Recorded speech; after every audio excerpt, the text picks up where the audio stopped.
very interesting background, and I guess not a standard international health background. He was actually the CEO of the Standard Chartered Bank, but also has extensive experience in health. So I think it would just be very interesting to get your perspective, Peter. But this is, I think everyone's familiar with the Global Fund. This is a very important time for the Global Fund. I guess partly, it's frontline in responding to and absorbing the shock of the pandemic, but also, this is the replenishment year. I think that's probably why they're here. So it's a really important time for the fund in terms of their future, the next few years. Peter's going to speak on the Global Fund in an era of pandemic, and I think perhaps speak for about half an hour, so there'll be plenty of time for Q&A, and you'll be able to participate in that whether you're here or online. If you're online, please raise your hand, or use the hand symbol if you've got a question, or you can add a question to the chat. And of course, please just put your hand up if you want to ask a question if you're here. So I think that's all from me. Please join me in welcoming Peter Sands.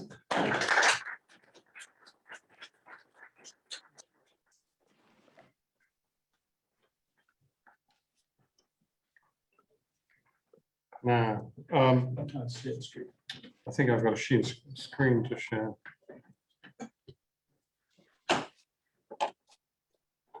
Excellent. All right. Okay. Thank you. First of all, thank you, Stephen, and thank you for inviting me to share a little bit of what's happening at the Global Fund and both the challenges and opportunities we face. I do have a few slides.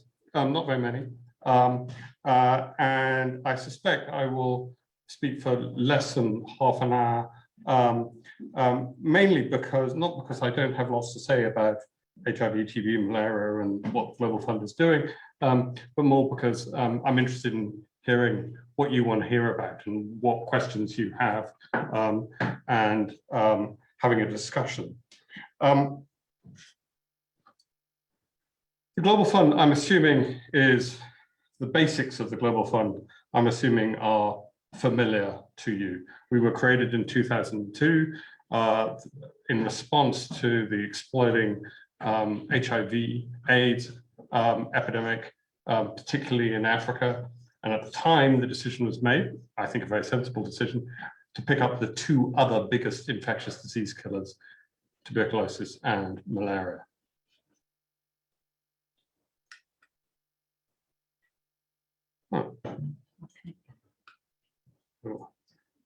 Okay.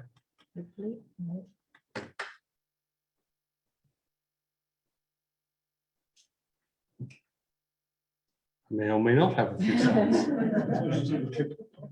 Yeah, it was set up before. Right, a little mess. Yeah. Ah, there you go. There you go. Happy now. Since 2002, the Global Fund has invested it's actually over $55 billion in fighting HIV, TB, and malaria, and roughly speaking, has halved the deaths across the three diseases, with most success in reducing AIDS-related deaths, but still very significant success on both TB and malaria. The sharp-eyed amongst you will notice that there's been a little bit of a... Okay? All works. The sharp-eyed amongst you will note that there's been a little bit of an uptick in 2020, and I will talk about that in a minute. But actually, this is an extraordinary success story. And I say that not claiming credit because I've only come in relatively recently, but as a solution to a problem, and as a unique solution, because the whole kind of governance model and the way the partnership works in the Global Fund is really truly unique. There isn't anything quite like it, not just in the world of global health, but in global development, at least to my knowledge. And but it has been extraordinarily successful. If you focus specifically on this region, the subset of the 44 million lives is about 18 million lives in the Indo-Pacific region, and of that, 140,000 in the Pacific. And again, you see the trajectory of AIDS was marked because it actually increased for the first few years before you got the scale up of antiretroviral treatment, and then has come down quite sharply. And we have seen steady progress on both malaria and TB until the COVID-19 pandemic. In terms of money, of the 55 billion or so, about 10 billion of that has been invested in the Indo-Pacific region, and about $500 million of that in the Pacific itself. So we entered, in 2019, we did our last replenishment. We fund on a 3-year cycle. We raised a record amount, $14 billion at a replenishment conference hosted by President Macron. And we were increasing average country allocations, i.e. the amount of money we were deploying to countries, by about 23%. And so we began 2020 really excited about the fact that we could accelerate the pace of progress we were making across all 3 diseases. Of course, events didn't turn out quite like that, given the onset of COVID. And actually, COVID has had a pretty dramatic negative effect across all 3 diseases. It's quite a complicated story because it hasn't been the same effect. And so if I take HIV, our immediate worry when COVID struck was that we were going to see the interruption of antiretroviral treatment. We have about 20 million people between us and PEPFAR on antiretroviral treatment. We didn't see that. There was a huge effort by the HIV community to keep people and to sustain the momentum of antiretroviral treatment. A lot of innovation, and actually the numbers went up. So we managed to increase the numbers in both 20 and 21 of people on antiretroviral treatment. However, the prevention side of the battle against HIV got massively disrupted. And this is just one metric, was the number of number of tests taken, which fell by 22%. But more importantly, they didn't go up as much. We had been anticipating them increasing. So the drop-off was quite significant. And we still have a significant issue about reinvigorating scaled HIV prevention programs. I'll go to malaria next. Malaria was different in that our immediate concern was the disruption of vector control programs, i.e. bed net distribution, indoor residual spraying, and so on. Again, that didn't really happen. We tracked every single major bed net distribution program in the world and worked extremely hard to keep them on track. The whole model for distributing bed nets changed. The classic model was you drove a truck into the center of the village, everybody in the village came and took their bed nets. That obviously wasn't very aligned with social distancing and lockdown rules. So we went to a model of basically buying a lot of motorcycles and having people go house to house and distribute the bed nets. What we found was we actually got better coverage of bed nets. It was a more expensive model, but actually it picked up some people who had never come in for the generalized distribution. But that was the good side of the malaria story. The bad side of the malaria story is that deaths went up in 2020 over 2019 by over 12%. And that was all about case management and timely case management not happening in the way that it needs to keep mortality down.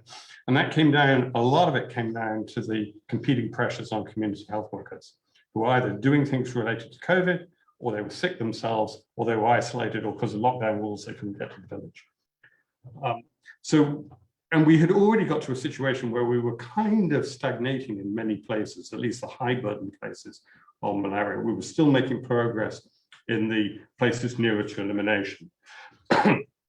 But this mortality thing, and to give you a sense of it, 2020 mortality for malaria took us back to where we were in 2008 in absolute numbers. So we lost 12 years of progress in 1 year. TB was, in a way, the simplest story because basically everything went wrong with TB. We had less testing, we had less treatment, and we had less people stay on their treatment to make it successful. So every aspect of TB got worse. 1 million less people were treated, and we had been hoping to drive that up in the other direction. Several hundred thousand of that 1 million people will have died, and that 1 million people will also have infected other people. The 21 story is a very different one in which a lot of countries actually got their TB programs back on track. But the reality is we had a lot of damage to TB that will take some time to actually rectify. The Global Fund didn't just kind of sit there and watch this happen. To start with, we were looking very hard at the scale of what was going on in the countries in which we invest, so most low and middle income countries. In 2020, actually, HIV, AIDS, TB, and malaria were still killing more people than COVID-19.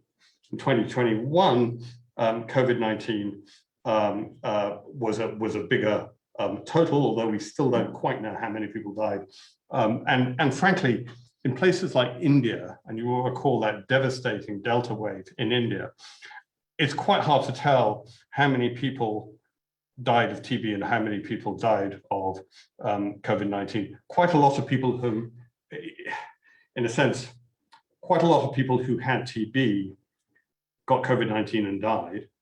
But also we had people who had COVID-19 who had latent TB, which activated and TB killed them. But because the system was so overwhelmed at that point, I don't think we'll ever quite know what the balance of that is. But what we have definitely seen is an upsurge of deaths in HIV, TB, and malaria. And as we look into 2022, that's still a very significant problem. And if you cut this by the poorest countries in the world, actually HIV, TB, and malaria has systematically been killing more people than COVID-19 has. And that's partly in age demographics, in that mortality of COVID-19 is very age-related, and these are very young populations. What we did is we continued to invest about $4 billion US dollars a year on HIV, TB, and malaria. But then we also created a response mechanism to enable countries to respond to COVID-19 and to mitigate the damage on HIV, TB, and malaria. And we mobilized another 4.4 billion that we deployed on top of what we were already doing for HIV, TB, and malaria. Of the HIV, TB, and malaria funds, about $1 billion of that, it's more like 1.2 billion-ish, is invested in the underlying health system. So it's not disease-specific investments, it's laboratory networks, supply chains, community health workers, disease surveillance systems, and so on. And likewise, actually, a significant proportion of the COVID-19 money was invested in systemic solutions. To give an example of that, we've invested about $500 million in systems to enable countries to systematically deliver medical oxygen. So it's PSA plants, it's actual clinical infrastructure, the training, and so on, which is probably the largest single investment in oxygen provision that low and middle income countries have ever seen. It's proved to be very complex to do. A lot of countries, the panic about this happened with Delta, but we were very clear that while you could deliver canisters and things during Delta, the systemic solutions were not going to be, you couldn't implement them fast enough to correspond to Delta, because these are complex implementations and quite a lot of complex training.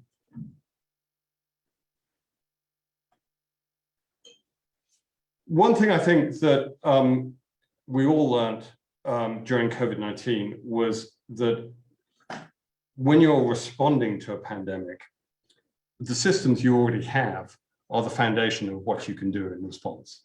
And for many countries, the investments that we had made in HIV, TB, and malaria were the foundation for the COVID-19 response. It's particularly true of TB, and it's part of the kind of paradox on TB is that it was the TB leadership, resources, infrastructure that were the platform for many countries' COVID-19 responses, but that cost the fight against TB because it meant all the resources were being diverted to COVID-19. Now, in some ways, what I think we will be seeing is actually a bit of the flow the other way. So what happened with, say, molecular testing is we've invested in a lot of molecular testing infrastructure across low and middle income countries, things like GeneXpert machines and so on. These became the backbone for many countries of how they were going to do PCR testing for COVID-19. But because we were worried about the diversion from TB, we also invested in massively expanding the estate of molecular testing instruments. So we bought hundreds more instruments and also trained more technicians. And so now you actually just have a stronger base in many countries. And it wasn't just in molecular testing. We've been investing heavily in things like the genomic sequencing. For example, in Indonesia, we've helped Indonesia create a network of 17 labs doing genomic sequencing, which is still at a, I mean, it's functioning, but it's still at a relatively early stage of development. That was designed and motivated by the desire to be able to detect new COVID-19 variants, but it's already being used for a whole bunch of other purposes.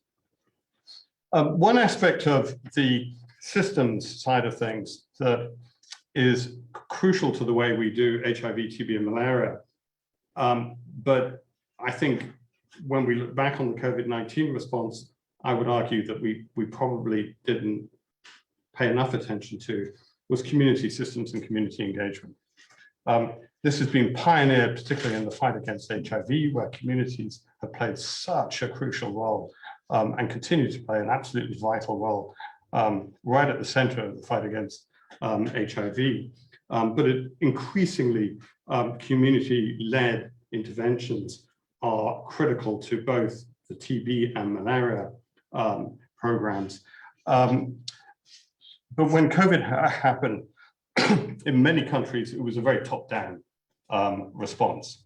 And it took some time for countries to learn how to leverage the strengths of communities. And I think that's a sort of, there's an interesting lesson there, because I think one of the things that having communities deeply involved gives you is trust. And one of the things that many governments struggled with is actually retaining the trust of their populace as they navigated the pandemic. So where do we go from here? If you model what's going on with HIV, TB, and malaria, and this is a sort of combined incidence rate that we and our partners, we don't do any of this on our own. We do it with WHO and UNAIDS and Stop TB, World Bank Malaria, and so on, have done. If we just kind of left things as they are, the reality is we would be on a trend of things getting worse, because enough has been disrupted that it won't sort of automatically resolve itself. We are way off the global plans that people like UNAIDS put. That's the yellow line on this chart. And so what we modeled when we were working out the investment case for the replenishment was, in a sense, what we modeled is what is the lowest number we can ask for, where the uncertainty bounds get us within reach of the global plans. And this is, you could say, the uncertainty bounds just crosses the global plans on this chart. And that by successful replenishment, we mean $18 billion. And that is what we are targeting to raise. That includes a very significant step up in investments in the underlying health systems. So again, things like laboratory networks, supply chains, data systems, the human resources. So we are coming to the, well, we're at the crunch point, frankly, on our replenishment campaign. The replenishment conference will happen on the 19th of September. It'll be hosted by President Biden in New York. We're targeting to raise $18 billion. The prize is enormous. The modeling suggests we can save another 20 million lives over the next 3 years. Perhaps even more importantly, no, I don't think even more important, as importantly, we would cut the combined mortality rate by 68% by the end of 26, which would be a massive achievement to bring the death rate down by that much. But it's a non-linear thing. If we fall short, we will fall short on the achievement in a more than proportionate way.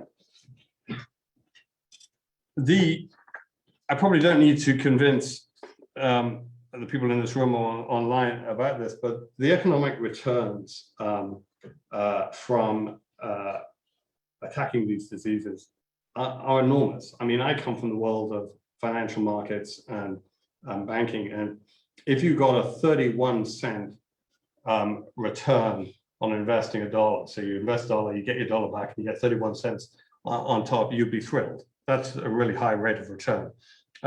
When we have development economists and health economists model the returns on getting rid of malaria, TB, and HIV, they say it's $31 to the dollar, which is sort of just ridiculously high return.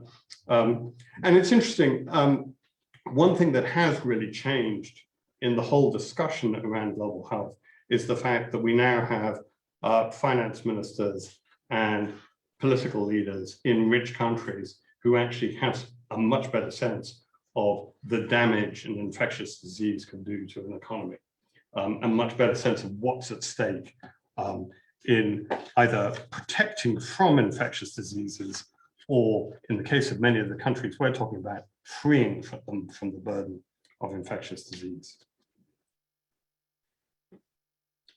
The Global Fund Board has done a lot of thinking and debate about the strategy for the Global Fund going forward. I'd say the fundamentals of what we do and the model by which we do it work. And there's a commitment to continuing to build and use that model. But there is also a number of areas where we want greater focus or intensification of effort. One example is around whole areas around equity and around the metrics and measures by which we drive program quality and the speed with which we get innovation into or to the people who need it. Coming from the private sector, one of the things that kind of staggered me when I first arrived and still kind of frustrates me is that the world of global health often doesn't move terribly fast. It takes a very long time. One of the topical examples I'll give you is that WHO first produced guidance for self-testing for COVID-19, not in 2020, not in 21, but in March 2022, by which time all the people who'd been writing the guidance had been self-testing for at least a year. But you could also take examples that we've struggled with if you think about the short course regimens for drug-resistant TB, there are still, more than 8 years after these regimens have been available and approved, there are still countries where they're not available. And it's not because of money, and it's because we've been saying, we will give you this stuff.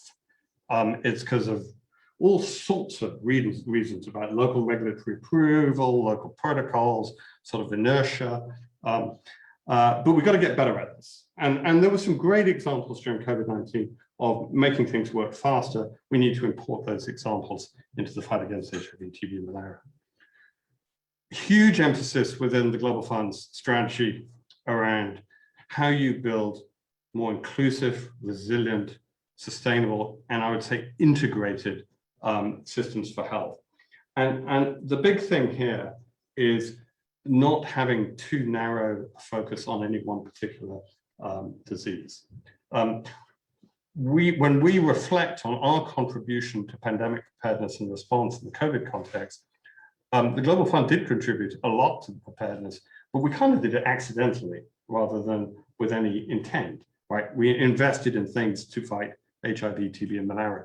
Going forward, we're going to be much more purposeful about working with countries and saying, okay, we're going to do this to fight TB, improve TB diagnostic capabilities, but let's think about how we build a multi-pathogen capacity so that it serves a broader purpose, and so that it can help protect people, not just against these diseases, but against the next thing to come around the corner. And lastly, the Global Fund in this cycle of grants has very significantly stepped up our programming and interventions around human rights related barriers to accessing health services and gender related barriers. But we think we need to do much more because particularly with diseases like HIV, you run into a situation where just providing more of the medical commodities and medical services is not going to move the dial if the people who are most at risk actually aren't getting access to them. So I'll probably stop there and take your questions and open up for discussion. Just a sort of closing observation, or two observations. One is the world seems to be entering a phase, not just an era of pandemics, but a phase where we have a cascading series of different types of crises, whether it's pandemics or conflict or climate change related extreme weather events or the food consequences of the conflict, or all the climate. And as humans, we tend to be very enthusiastic about putting these things into neat boxes and saying we've got a food crisis or we've got a pandemic and things like this.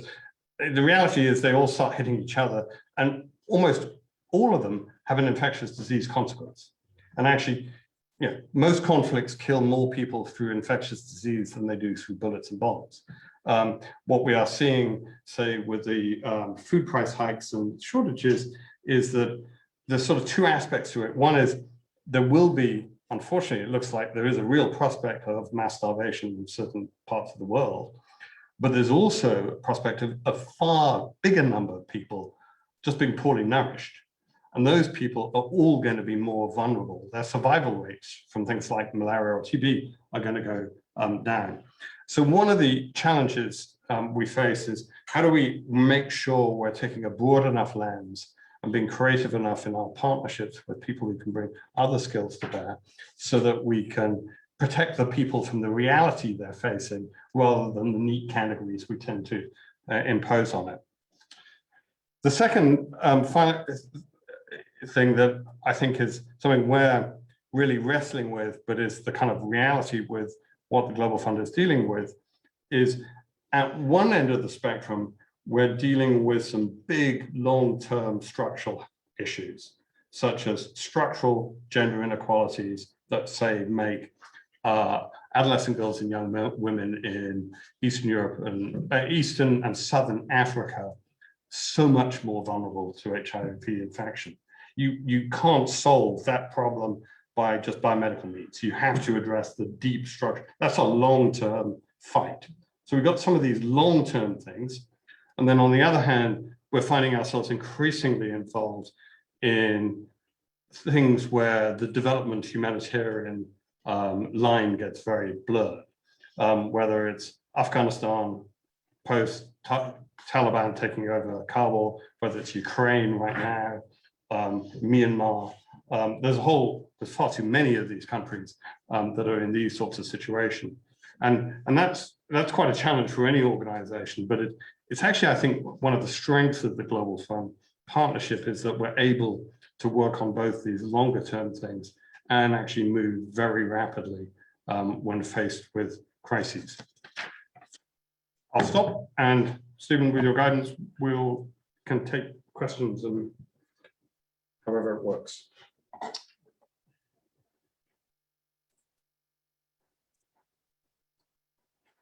Good.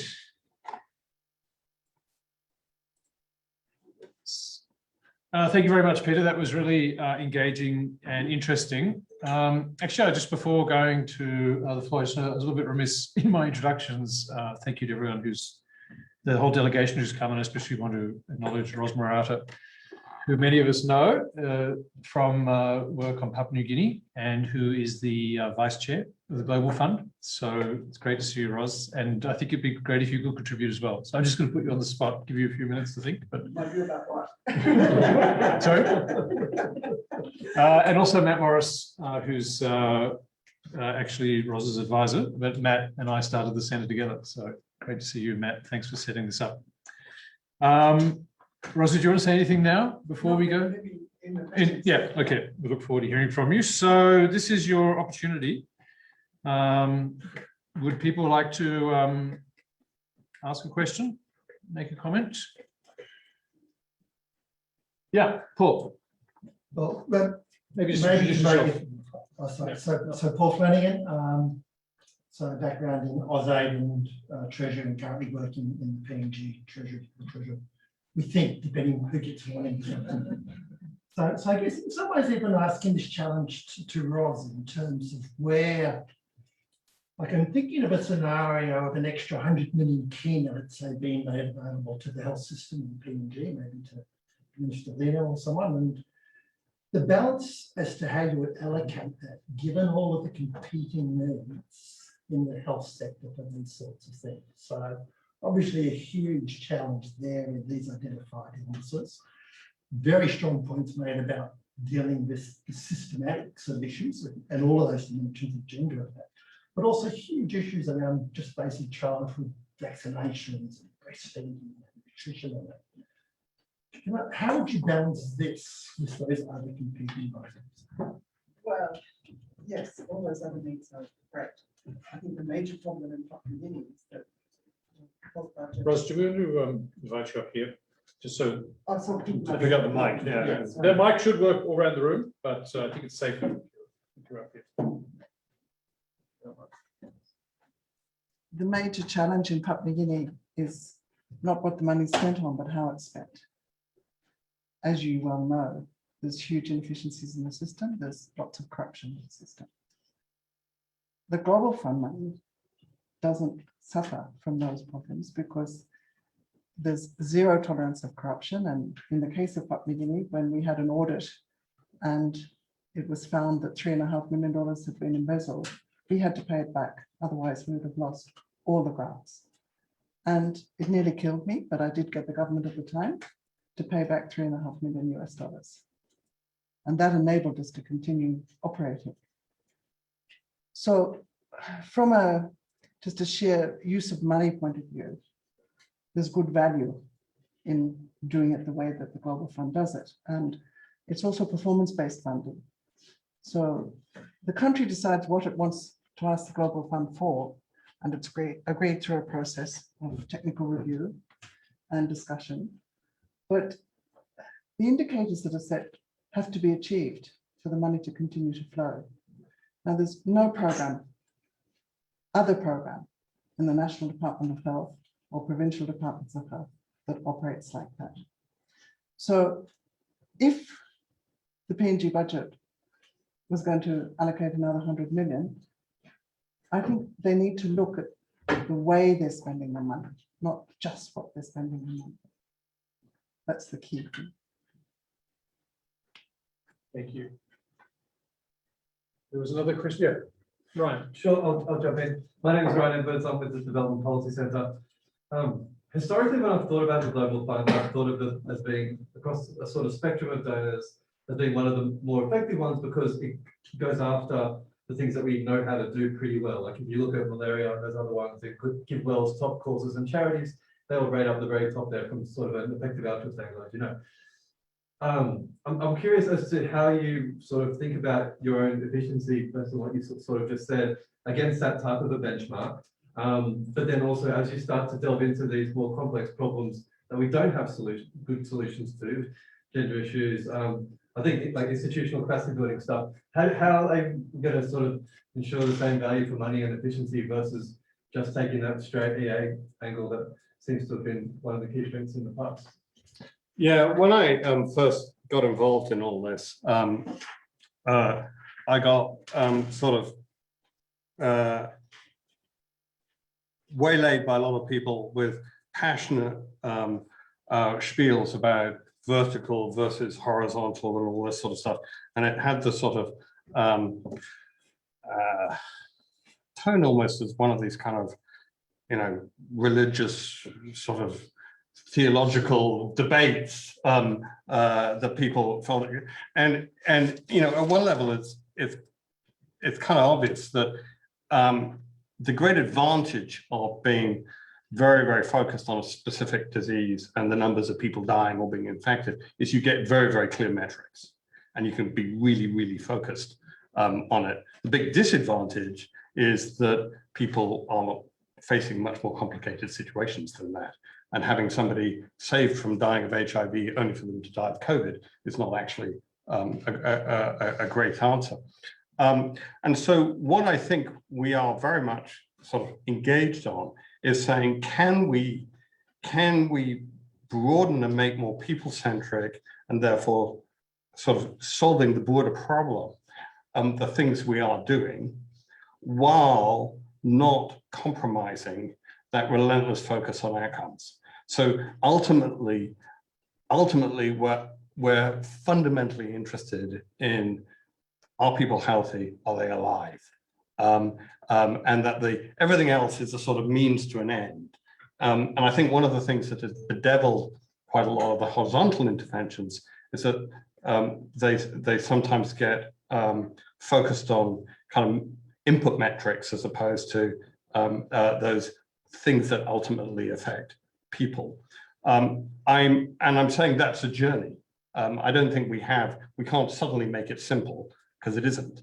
But we're absolutely moving in that direction. But we're acutely conscious that the reason donors provide large sums of money to the Global Fund is because we demonstrate impact. And so we have to be very thoughtful about when we do broader types of things of establishing the metrics and the means of demonstrating how the things we are doing deliver for people, which isn't easy. And so we're engaged with lots of discussion about how we do it. And the other issue, of course, is timeframes, because if you're doing things like addressing legal barriers, because many places, you know, men who have sex with men, or being transgender, or being a sex worker is criminalized, or being a drug user is criminalized. The timeframes in which those things get changed are not necessarily the timeframes in which donors are thinking about the next replenishment. So you're absolutely right to sort of highlight the challenge there. And in a sense, we acknowledge it, and we're kind of taking it on and kind of wrestling with it as we, but we don't think we can just say, oh, if you can't measure it terribly easy, you shouldn't do it. Because if it is clearly part of the answer to how you save lives, how you reduce these diseases, then we need to get that. And ultimately, we're always going to come back to the metric of, you know, in this particular country, how many new HIV infections were there? How many people died of HIV? Are we making the pace of progress that we need to? I do think one of the advantages we have as an institution is that we're not constrained on tools. I mean, we work very, very closely with Gavi, and Gavi, I think, is a fantastic vehicle for doing vaccination immunization. But in a sense, it's a tool-based mandate, right? That's it, that's its tool. We find ourselves doing a whole bunch of things that are quite a long way from the core biomedical arena, because if we don't do those things, we won't get to the outcome. But I actually think that flexibility is a strength.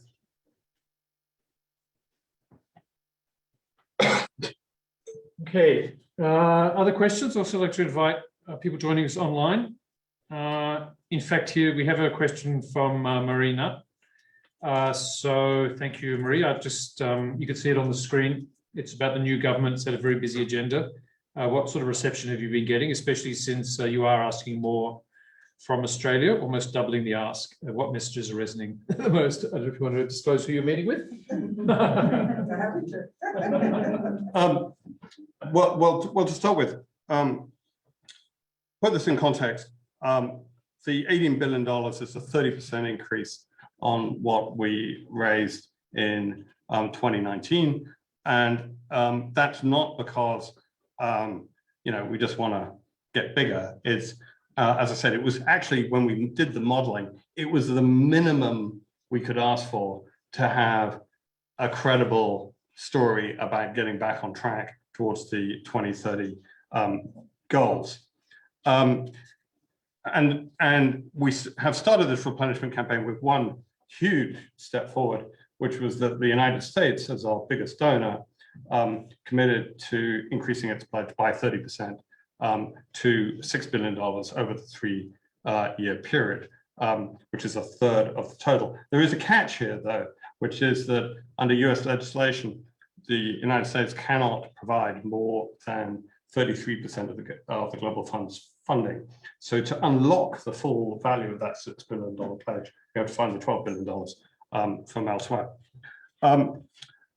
We are looking for a significant increase, and we're hopeful we will secure a significant increase from Australia. We are meeting a number of different ministers, officials, while we are here. We've already met the Deputy Prime Minister. We will be meeting other ministers, including the Foreign Minister, during this trip. We think that Australia falls into the category of countries, and it's not the only one, where there's an argument for something of a reset of the amount that Australia is contributing. If you look at Australia's current contribution to the Global Fund on a per capita basis, it's about a third of what Canada is contributing on a per capita basis, and about a quarter of what the UK is contributing on a per capita basis. We also think that it makes sense from a strategic perspective. I talked earlier about the impact of COVID-19 on the 3 diseases, and the fact that TB is one of the 3 diseases that has been most negatively affected in almost every aspect of the fight against TB. Well, most TB is in Asia. Most TB is in this part of the world, while most of HIV/AIDS and most of malaria is in Africa. All 3 diseases are in all these places, but in terms of the relative balance. And if we're going to make a difference to the health of the poorest and most marginalized communities in this part of the world, the thing we have to achieve a real step change on is tuberculosis. And there is a real prize here, because the board of the Global Fund has actually shifted the way we allocate resources, such that if we achieve the 30% increase in our total funding, TB will get over 40%. So it'll benefit disproportionately from the incremental resources. And that will enable us to actually make a real step change in the funding provided to TB programs in the region. And if you want to tackle TB, I'm afraid the Global Fund is your answer. The Global Fund is over 3/4 of all external funding for TB. So basically, the Global Fund is the second largest would be USAID, but the Global Fund is by far the largest source of funding. I would also argue that from a health security perspective, Australia has a very strong interest in the resilience of the systems of the countries in the neighborhood, the ability to prevent, detect, respond to new pathogens. Because as we've all learned from COVID-19, is that pathogens aren't very good at respecting borders, and trying to get them to respect borders is both extremely difficult and extremely hard to maintain.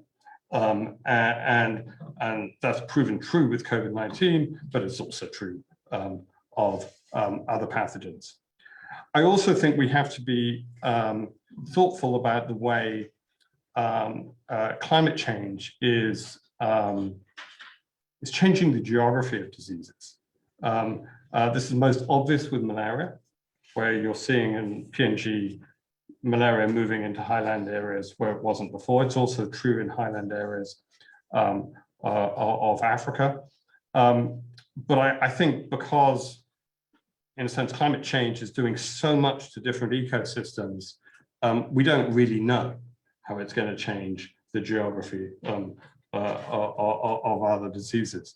But supporting countries to improve their abilities both to fight the existing diseases and to be better prepared for, in a sense, new developments, new variants, or even sort of disease X type things, I think there is a very strong strategic argument to do. The one thing I would emphasize is I don't think it makes sense to think of pandemic preparedness as some sort of siloed separate activity. One thing I think we learned from COVID-19 is that when it comes down to it, you really only have one lab network or one set of epidemiologists or one disease surveillance system. It's not like you have a separate one for new things and a bunch of others for your existing diseases. And so the way to do this and the way to sustain political support for it is by delivering for people by fighting the things that are killing people now, but doing it in a smart way that reinforces protection against things that might kill people.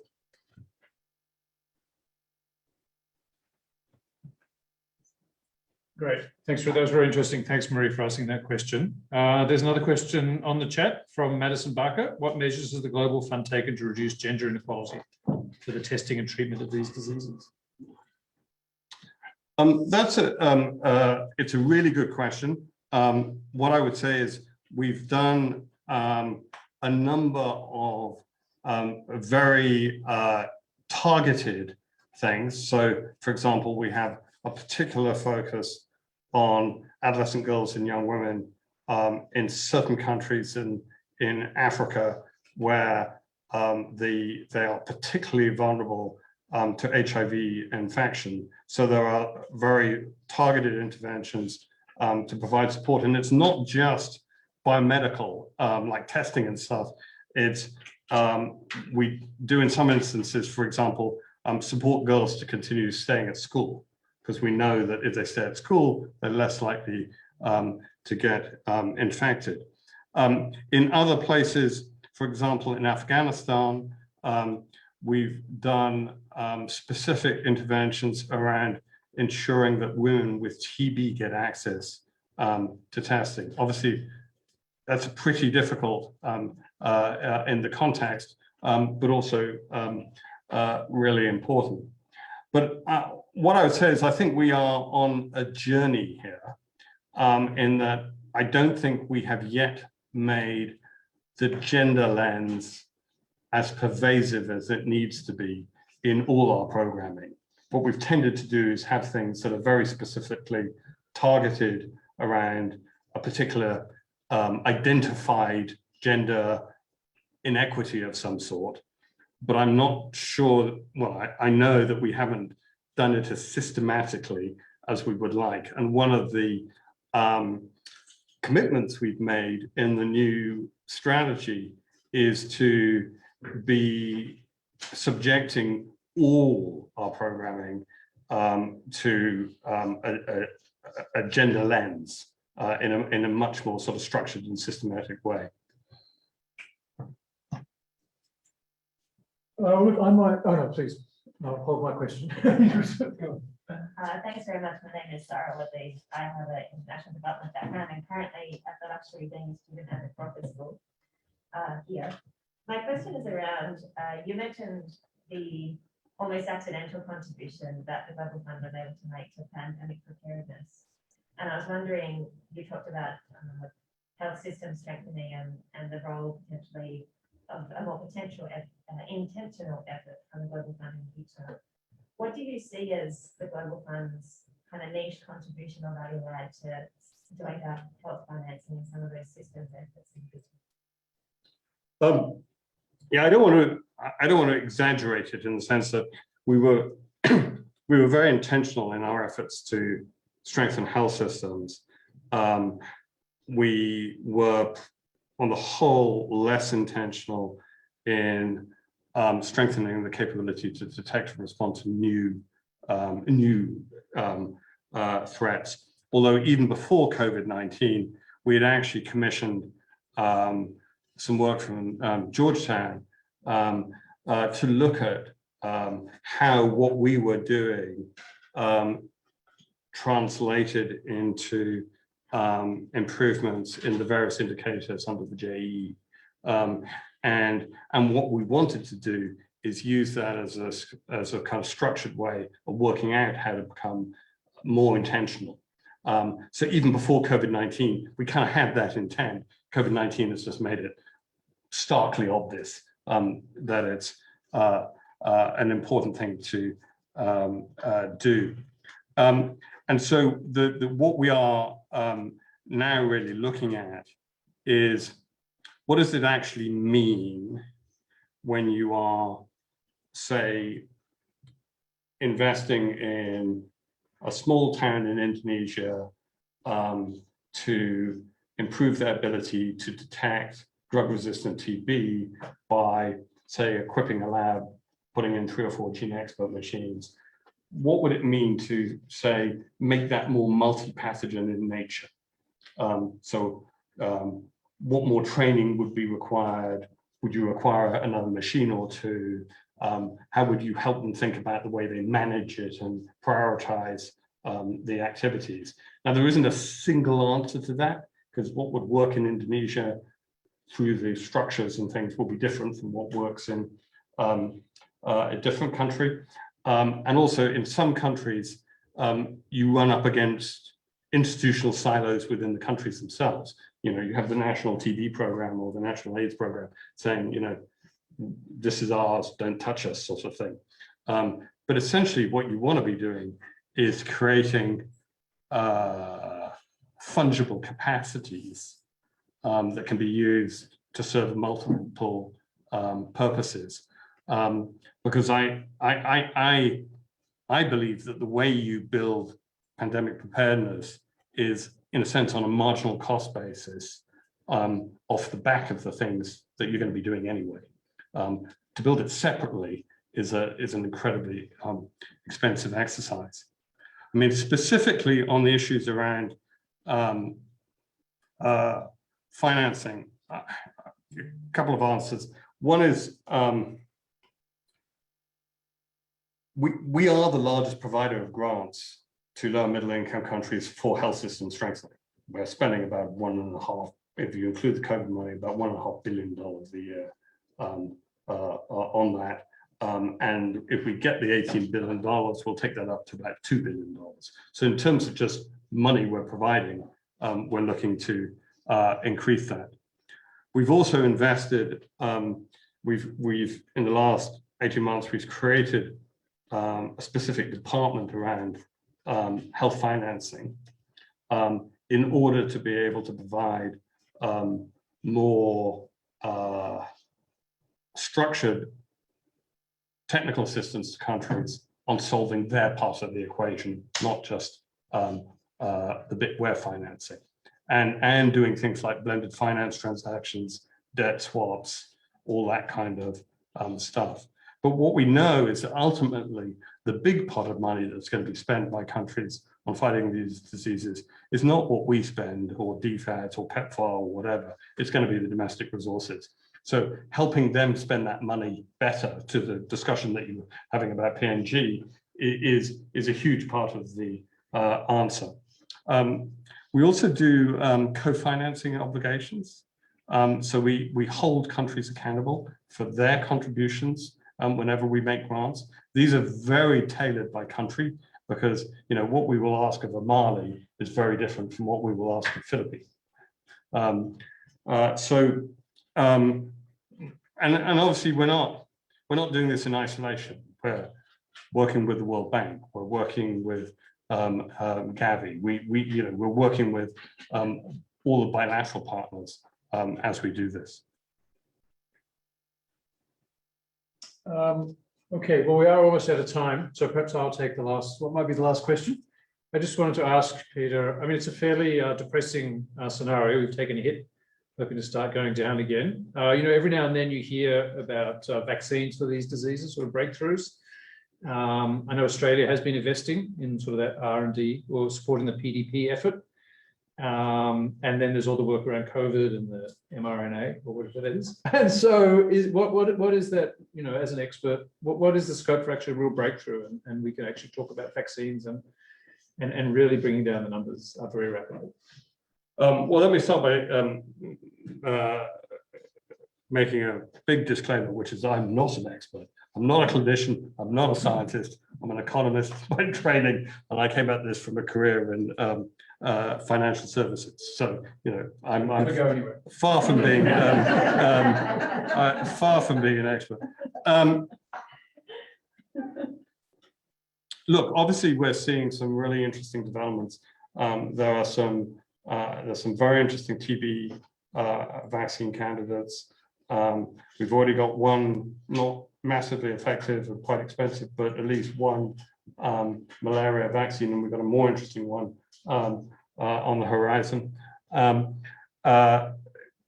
HIV is more problematic from a vaccine point of view. But look, there's been an explosion of investment in vaccine technologies because of COVID-19, and we don't really know where that's going to take us. But the other point I would make is, the other thing that COVID-19 has taught us is that it's a dangerous thing to think of a vaccine as a silver bullet. I mean, having personally caught COVID 3 weeks after I had my second booster dose, that I've experienced this quite directly. And one of the things I think we are going to have to get smarter about is not seeing vaccines as this kind of thing on its own, which is sort of dealt with and is this kind of tends to be talked about in a kind of silver bullet language, rather than it's a particularly powerful tool within a toolbox in which other things are really important as well. The other slightly dangerous thing about the whole vaccine conversation is it can become an excuse for people not doing things now. And given how many people are dying of these diseases right now, and the fact that if I take malaria, for example, we have proven, and we have more countries certified as being free of malaria pretty well every year. Timor-Leste, Vanuatu, 5 or 6 countries in the Mekong Delta are just really, really, really close. We know that with our current toolkit, we can beat these diseases. And the same is true of TB. And so, yes, absolutely, let's invest and get vaccines and all this kind of stuff, but let's not use it as, because it can be kind of the real problem with malaria is frankly that if you look at the total amount of money being spent on malaria in the world, which is around about $6 billion, is ludicrously small, given the impact it has, the lives it costs, the negative development effect it has on some of the poorest rural communities in the world. It's just sort of ridiculous. I mean, so the answer to the problem of malaria is not wait around for some brilliant science. It's just throw more money at it and use the tools we've got. And so I am encouraged by, and I also think what we're going to see is, I mean, I take a kind of layman's perspective of this. Obviously, a vaccine is different from a long-lasting prophylactic in terms of its science. But if you're the person receiving it, they serves very much the same kind of purpose. And so, and we've got advances, you know, all the long-lasting prophylactics for HIV and so on, long-lasting PrEP and so on. These are really exciting as well. There is lots of technology coming down the pipe on all of these. And remember, they've had a fraction of the money, apart from maybe HIV, but TB certainly, and malaria also, have had a tiny fraction of the amount of money we've been spending on COVID on the R&D side. And if we can kind of get a bit of that research energy devoted to these diseases, we could turbocharge it. And as I said, the other thing one of the things we're doing in the new strategy is really focusing on how we can collapse the time frame by which it takes to get a new tool to save the lives of people and get it scaled up and get it out there. All right, thank you. That was fascinating. I'm sure we could keep the discussion going, but we are out of time. So thank you everyone for joining us. Thank you, Peter, for fitting us into your busy schedule. I know Marie asked for your meeting. Well, they're in Canberra, and I understand they've been in Geelong, and you're going to Adelaide. So you have a clue there as to who they're meeting. But good luck with your replenishment, and thanks very much for that really interesting presentation and interaction. Please join me in thanking.